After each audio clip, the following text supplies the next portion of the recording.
1991 کا ایکٹ بنا کہ بابری مسجد کے بعد اب کسی مسجد پر کوئی کلیم نہیں ہوگا۔ مسلسل ایک کے بعد ایک مسجدوں پر کلیم ہو رہا ہے، ایک کے بعد ایک مدارس کے وجود کے اوپر خطرہ منڈرانے لگا۔ انہی غم کی گھٹاؤں سے خوشی کا چاند نکلے گا، اندھیری رات کے پردے میں دن کی روشنی بھی ہے۔ بتوں کے لیے راستے بناتے چلے، ہمارے بعد ضرورت پڑے گی دنیا کو۔ بسم اللہ الرحمن الرحیم، نحمدہ ونصلی علی رسولہ الکریم۔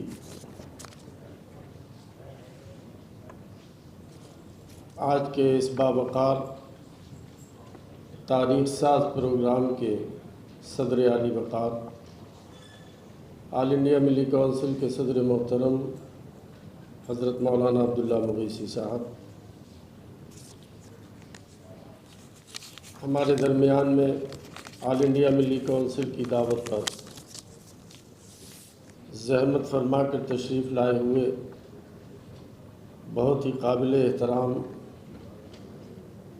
نو منتخب ارکان پارلیمنٹ، آل انڈیا ملی کونسل کے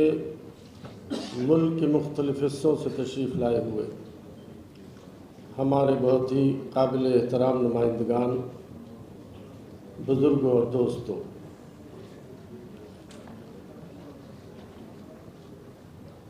اس ملک کا موجودہ جو پولیٹیکل اور سوشل سینیریو ہے، اس میں 2024 کا جو الیکشن ہوا ہے، اس میں ایک امید کی کچھ کرن نظر آئی ہے کہ ہم پچھلے 10-12 سال سے اس ملک کو جس سمت میں لے جانے کی کوششیں ہو رہی تھی، امید کی جاتی ہے کہ یہ ملک اس سمت میں جانے سے روکا جا سکتا ہے۔ شام غم لیکن خبر دیتی ہے صبح عید کی، اور ظلمت شب میں نظر آئی کرن امید کی۔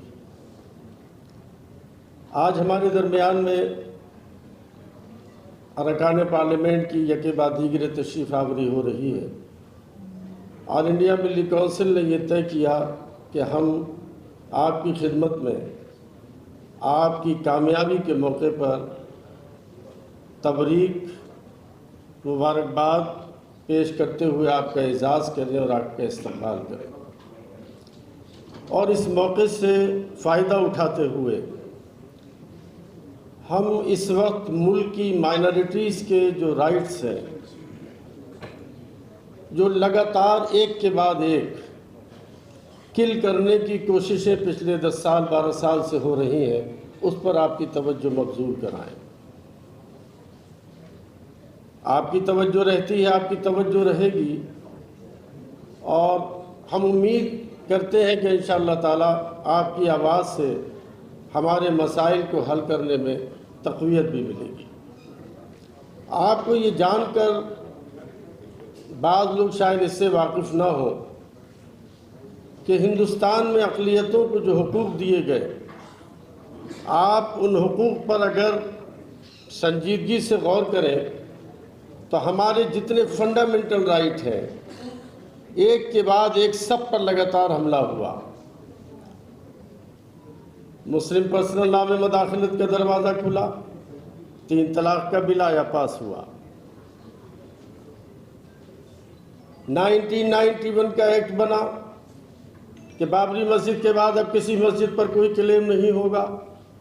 مسلسل ایک کے بعد ایک مسجدوں پر کلیم ہو رہا ہے، اور عدالتوں میں ان مقدموں کی سماعتیں بھی ہو رہی ہیں، ان پر مقدمے چل بھی رہے ہیں، اور دسیوں مساجد کے اوپر خطرات منڈرا رہے ہیں۔ ہم خود دیکھ رہے ہیں، محسوس کر رہے ہیں۔ میں جس شہر سے آتا ہوں، بدایوں شریف، وہاں کی جامع مسجد پر 1 سال پہلے مقدمہ ہوا ہے۔ شمس الدین التمشکی بنوائی ہوئی 800-900 سال پرانی جامع مسجد ہے، اور ہم دیکھ رہے ہیں کہ وہ ہمارے سامنے ہے، اور ہم اس مقدمے کو لڑ رہے ہیں اور دیکھ رہے ہیں۔ اسی طرح ایک کے بعد ایک آپ سب بہت ہی صاحب فکر ہیں، خوب جانتے ہیں کیا ہو رہا ہے۔ ادھر آ کر ایک بات یہ دیکھی جا رہی ہے کہ اب ایک کے بعد ایک مدارس کے وجود کے اوپر خطرہ منڈرانے لگا۔ ہمارے یہاں خود بھارتیہ جنتا پارٹی کے زمانے میں ڈاکٹر مرلی منوہر جوشی جب منسٹر ہوا کرتے تھے تو مدرسہ ماڈرنائزیشن کے نام پر ایک اسکیم چلائی گئی، اور اس میں کچھ ایسے مدرسین کا تقرر ہوا کہ جو سائنس، انگریزی، ہندی اور میتھمیٹکس پڑھانے کے لیے تھا۔ اس میں گورنمنٹ آف انڈیا بھی مدد کرتی تھی مالی اعتبار سے، اور اسٹیٹ گورنمنٹ بھی کرتی تھی۔ ایک ہی آرڈر سے تقریباً 25,000 ان نوجوانوں کو جو مدارس میں ہندی انگریزی کی تعلیم دے رہے تھے اور ایم اے اور بی اے پاس تھے، ان کو نکال دیا گیا، اور نہ صرف نکال دیا گیا بلکہ پچھلے 5 سال کی ان کی تنخواہ جو شیئر گورنمنٹ آف انڈیا کا ہوا کرتا تھا وہ بھی ان کو نہیں گیا، اور 5 سال سے وہ تنخواہ بھی ان کو نہیں ملی۔ اب دوسرا قدم، جو مدارس اور مکاتب مدرسوں اور مسجدوں میں چھوٹے چھوٹے مکتب کی شکل میں چلتے ہیں، پچھلے پورے سال سے اس کا سروے کرایا گیا، اور سروے کرانے میں یہ معلومات کی گئی کہ ان مدرسوں میں کیا پڑھایا جاتا ہے، اور ان مدرسوں میں کیا سکھایا جاتا ہے، اور ان مدارس میں کون سی تعلیم ہوتی ہے، یہ کیسے چلتے ہیں۔ اس کا سروے کرانے کے بعد اچانک ایک آرڈر ہوا، اور چیف سیکریٹری کے ذریعے سے ہمارے یہاں گیا، پورے ملک میں گیا۔ میں مختصراً اپنی بات چونکہ آپ لوگوں کی نالج میں اس موقع پر اعادہ کرنے کے لیے ذکر کرتا ہوں، اور ایک آرڈر ہوا کہ ان مدرسوں میں پڑھنے والے بچوں کو چونکہ یہ مذہبی تعلیم دی جاتی ہے، یہاں سے نکال کر ان کا داخلہ اسکولوں میں کرایا جائے، جو نان مسلم بچے پڑھ رہے ہیں ان کو بھی وہاں سے نکالا جائے۔ اس پر ایڈمنسٹریشن ایکٹیو ہوا، اور اس نے ان مدارس سے ان بچوں کو نکالنے کے لیے اپنی ایک کوشش شروع کر دی۔ اب اس کے بعد جو مدرسے 8 پر تھے، 558 مدرسے ہمارے اسٹیٹ میں 8 پر ہیں، جن کو گورنمنٹ جو ہے کہ جانب سے وہاں کے مدرسین کو تنخواہ ملتی ہے، اور ان میں دونوں تعلیم دی جاتی ہیں۔ اس میں عصری تعلیم بھی دی جاتی ہے، اور اس نصاب کے حساب سے دی جاتی ہے کہ جو نصاب گورنمنٹ نے تعلیم کے لیے طے کر رکھا ہے۔ اب اس کے لیے بھی ایک آرڈر کیا گیا کہ ہندوستان میں مذہبی تعلیم کے لیے مخصوص طریقے پر نہ مدد دی جا سکتی ہے، اور نہ ہی کسی مذہب کی تعلیم کے فروغ کے لیے گورنمنٹ کے خزانے سے پیسہ دیا جا سکتا ہے۔ اس کے لیے لوگ عدالت میں آئے، اور وہ مقدمے عدالت میں موجود ہے، اس کی تاریخ پر تاریخ لگ رہی ہے۔ ادھر 8 دن سے لگاتار ہم لوگ سن رہے ہیں کہ اب وقف کے خلاف کوئی ایکٹ اور کوئی قانون آنے والا ہے، اور اس پر کوئی بحث ہوگی، اور اس میں تقریباً 40 ترمیمات کی جانے والی ہیں۔ ہم جو سمجھتے تھے، جو کہتے تھے، جو جانتے تھے اور بتاتے تھے کہ دستور پر حملہ ہوگا، اور دستور کی سیکولر روح کو متاثر کیا جائے گا اگر فسطائی طاقتوں کے ہاتھ میں ملک جائے گا، ایک کے بعد ہم دیکھ رہے ہیں ہمارے بنیادی حقوق پر حملہ ہوتا چلا جا رہا ہے۔ 8 لاکھ کے قریب ملک میں اوقاف ہیں جو ہمارے اسلاف نے وقف کیے تھے۔ ان اوقاف کی زمین پر اگر ترمیمات ہوئیں تو کون سی منشا ہے، یہ چھپی ہوئی نہیں ہے۔ کیا ارادے ہیں، اس کو پورا ملک جانتا ہے، ہر سمجھدار آدمی جانتا ہے۔ اس کے بعد موب لنچنگ کے نام پر کیا ہو رہا ہے ہمیں معلوم ہے۔ ہم نے یہ ضرور بینر لگایا کہ ہم مائنورٹی کے حقوق کی بات کریں گے کانسٹیٹیوشن میں۔ میرے عزیزوں اور دوستوں، مسئلہ صرف مائنورٹیز کے کانسٹیٹیوشنل رائٹس کا نہیں ہے، یہاں تو عرصہ حیات بھی تنگ کیا جا رہا ہے۔ ہمیں سوچنے کا موقع ہوگا، پورے ملک میں مائنورٹیز نے مل کر سیکولر قوتوں کو اپنے ووٹ کی طاقت سے ایک بار پھر طاقتور ہونے کا موقع دیا ہے۔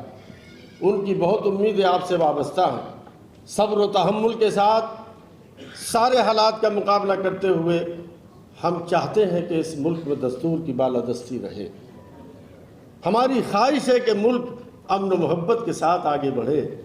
ہم چاہتے ہیں کہ ملک میں یہ بات تو طے ہے کہ دنیا کی کوئی قوم،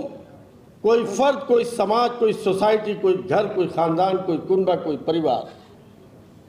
قیام انصاف کے بغیر قیام امن کی طرف نہیں بڑھ سکتا۔ یہ ایک اصول ہے دنیا کا۔ لہذا جب تک انصاف کا قیام عمل میں نہیں آئے گا، اس وقت تک امن کا تصور کوئی بھی پیش کرتا رہے، اور آپ کتنی ہی ترقی کے خواب دکھاتے رہیں، آپ ترقی کی باتیں کرتے رہیں، لیکن جگر کی زبان میں اگر یہ کہا جائے تو میں سمجھتا ہوں کہ بڑی پتے کی بات جگر مراد آبادی نے اپنے زمانے میں اپنے شعر کے ذریعے سے ہم لوگوں تک پہنچائی تھی کہ آپ ترقی کے خواب دکھاتے رہیے، آپ خوشحالی کے راستے پر لے جانے کی باتیں کرتے رہیے، لیکن یہ ایک حقیقت ہے کہ یہ بات اپنی جگہ پر سچی ہے کہ جب تک انسان کی روح کو تسکین نہیں پہنچتی ہے، کوئی خوشحالی اور ترقی جو ہے وہ انسان کے لیے کامیابی کی ضمانت نہیں ہوتی ہے۔ ہم یہاں رہے، ہر شہری بے چین رہے، کپڑا نہیں، مکان نہیں، پانی نہیں، سڑکیں نہیں، نوکری نہیں، ملازمت نہیں، یہ سب چیزیں ملک میں نہیں ہیں، اور ایک افہیم ہے جو دے دی گئی ہے اور اس میں پورے ملک کو الجھا کر کے رکھ دیا گیا ہے۔ ہماری آپ کی ذمہ داریاں بہت بڑھ رہی ہیں۔ ممبران پارلیمنٹ جو محترم یہاں پر جمع ہیں، آپ کی ذمہ داریاں آپ کو ہم سے زیادہ معلوم ہے۔ آپ کو لاکھوں لوگوں نے ووٹ دے کر طاقتور بنایا ہے، ہم ان لوگوں میں سے ہیں الحمدللہ۔ میں کہتا ہوں خاص طریقے پر مسلم مائنورٹیز سے کہ آپ اس پر فخر کیا کرو کہ آپ نے تمام تر منفی حالات کے باوجود اس ملک میں سیکولر قدروں کے لیے کبھی بھی کہیں بھی کسی بھی طرح سے اپنے پائے ثبات میں لغزش لانے کی جو ہے لغزش آپ کے پائے ثبات میں نہیں آئی۔ آپ نے برے سے برے حالات میں بھی سیکولر اقدار، امن و امان اور محبت کے لیے ووٹ دینے اور کام کرنے کے لیے جو عہد و پیمان کر رکھا ہے، اس کے لیے آپ مبارکباد کے مستحق ہیں۔ آپ نے ایک بار پھر ملک میں 2024 کے الیکشن میں ان تمام حضرات کے ہاتھوں کو مضبوط کر کے سیکولرزم کو مضبوط کرنے کی ایک کوشش کی ہے۔ آج پارلیمنٹ کا جو ماحول ہے وہ پچھلے دنوں کے مقابلے پر بہت بدلا ہوا ہے۔ آج جو آپ کی آواز ہے اس میں بڑی طاقت ہے، آج دنیا آپ کی آواز کو سن رہی ہے، اور جس کو سنانے کی ضرورت ہے، جس کی آواز کی بنیاد پر ملک کے ماحول کے اندر دنیا بھر کی تخریب کاری پیدا ہوتی ہے، وہ آوازیں اب دبتی ہوئی نظر آ رہی ہیں۔ انشاءاللہ تعالیٰ آج کا یہ عالیہ ملی کونسل کا اجلاس جس میں ہم نے آپ کی خدمت میں استقبالیہ پیش کرنے کا پروگرام بنایا ہے، ہم امید کرتے ہیں کہ انشاءاللہ تعالیٰ اگلے 5 سال میں آپ اپنی مدت کار میں ہمارے جذبات، ہمارے احساسات، مظلوموں کے مسائل، کمزوروں کے مسائل، محروم طبقات کے مسائل، جن کو روٹی کپڑا مکان نصیب نہیں ہو رہا ہے، یہ ملک جتنا سب کا ہے اتنا ہمارا ہے، آپ اس کی فکر کر کے اس ملک میں امن و امان، محبت اور ہمارے حقوق کی لڑائی مضبوطی سے لڑنے کے بعد ایک نیا ماحول بنانے کی کوشش کریں گے تاکہ یہ ملک واقعی خوشحالی اور ترقی کے راستے پر چل سکے۔ نئے نئے فتنے ابھارے جاتے ہیں، ہر نیا سورج نئے مسائل کے ساتھ طلوع ہوتا ہے، اور ہمیں الجھانے کی کوشش کی جاتی ہے، ملک کو الجھانے کی کوشش کی جاتی ہے۔ اس لیے آج کا یہ اجلاس آپ کی خدمت میں ان باتوں کے ساتھ صحیح بات یہ ہے کہ ہمیں اور آپ کو مل کر اس ملک کو بنانا، ان لوگوں کی جو لوگ اس ملک کو غلط راستے پر لے جانا چاہتے ہیں، ان کے ذہن میں شاید یہ غلط بات بیٹھ گئی ہے کہ یہ ہم ہمیشہ کے لیے کامیاب ہوتے چلے جائیں گے۔ اس ملک کی تاریخ بتاتی ہے کہ یہ ملک بہت مرتبہ ان حالات سے گزرا ہے، نشیب و فراز سے گزرا ہے، انشاءاللہ تعالیٰ اب بدلنے کی طرف بڑھ رہا ہے، اور یہ بدلے گا۔ ہمیشہ اندھیرے نہیں رہتے، ہمیشہ ظلم کی ناؤ ایک دھارے پر نہیں چلتی، ہمیشہ جو ہے ناانصافیاں نہیں ہو سکتی۔ اس لیے اب آنے والے دن دکھائی دیتے ہیں کہ انشاءاللہ تعالیٰ اچھے ہوں گے، اور کسی صحیح بات یہ ہے کہ انہی غم کی گھٹاؤں سے خوشی کا چاند نکلے گا، انہی غم کی گھٹاؤں سے خوشی کا چاند نکلے گا، اندھیری رات کے پردے میں دن کی روشنی بھی ہے، یہ لوگوں کو معلوم ہونا چاہیے۔ اس لیے ہم یہ کہنا چاہتے ہیں، اور ہم تو چونکہ مذہبی لوگ ہیں، فقیر لوگ ہیں، ہماری دوسری زندگی بھی زیادہ ہے، سیاست میں ضرورت کے تحت حصہ لیتے ہیں، اس لیے ہماری تمنا، خواہش، آرزویں یہ رہتی ہیں کہ یہ ملک پھلے اور پھولے، صوفی سنتوں کا ملک ہے، اس سب نے اس کو مل کے بنایا ہے، یہاں سب عزت کے ساتھ زندگی جئیں اور یہاں کا ماحول بہتر سے بہتر بنے، اور چاہتے ہیں کہ اگلی نسلوں کو یہ پیغام دیتے ہوئے جائیں کہ محبتوں کے لیے راستے بناتے چلیں، ہمارے بعد ضرورت پڑے گی دنیا کو۔ میں امید کرتا ہوں کہ انشاءاللہ تعالیٰ آج کا یہ اجلاس جو آل انڈیا ملی کونسل نے بلایا ہے اور ارکان پارلیمنٹ نے ہماری دعوت پر زحمت فرمائی ہے، وہ ہمارے احساسات اور جذبات کو اچھی طرح سے جانتے محسوس کرتے ہیں۔ ہماری امیدوں پر انشاءاللہ تعالیٰ ان کی پوری طاقت جو ہے وہ لگے گی، ہم اپنے الجھے ہوئے مسائل سے نکلیں گے، یہ ملک نکلے گا اور صحیح سمت میں، صحیح دشا میں اس ملک کو لے جانے کی جد و جہد میں ہم لوگ کامیاب ہوں گے۔ اللہ تعالیٰ ہمیں اور آپ کو کامیابی عطا فرمائے کہ ہم اس ملک کو صحیح دشا میں لے جانے میں کامیاب ہوں۔ میں اس اسٹیج سے آپ سب حضرات کی خدمت میں ہدیہ تبریک پیش کرتا ہوں۔ عجیب اتفاق یہ ہے کہ آل انڈیا ملی کونسل کے صدر محترم آپ دیکھ رہے ہیں کہ ضعیفی بھی ہے، بیماری بھی ہے، لیکن اس کے بعد وہ اس محفل میں تشریف لائے ہیں۔ ہمارے جنرل سیکریٹری محترم ڈاکٹر منظور عالم صاحب لگاتار پچھلے 1 سال سے ڈائلسس پہ ہیں، وہ بھی یہاں نہیں آ سکے ہیں۔ سیکنڈ لائن کے کندھوں پر اس کی ذمہ داری ہے، آج انہوں نے یہ محفل سجائی ہے۔ اسٹیج چھوٹا ہے، بعض لوگوں کو نیچے بیٹھنے کا جو ہے وہ زحمت ہو رہی ہے، میں اس کے لیے معذرت چاہتا ہوں۔ آپ کو احساس اس کا نہیں فرمائیں گے، آپ بڑے لوگ ہیں، بڑے دل کے لوگ ہیں، سب کو موقع ملے گا، ہم آپ کا اعزاز کریں گے اور آپ سے امیدیں جو لگائے بیٹھے ہیں انشاءاللہ تعالیٰ اس پر آپ ہمارے جذبات و احساسات کی ترجمانی پارلیمنٹ میں کر کے اس نئے حالات کو لانے میں ہم سب کی مدد کریں گے، ملک کے ساتھ تعاون کریں گے۔ انہی الفاظ کے ساتھ بہت بہت شکریہ، خدا حافظ۔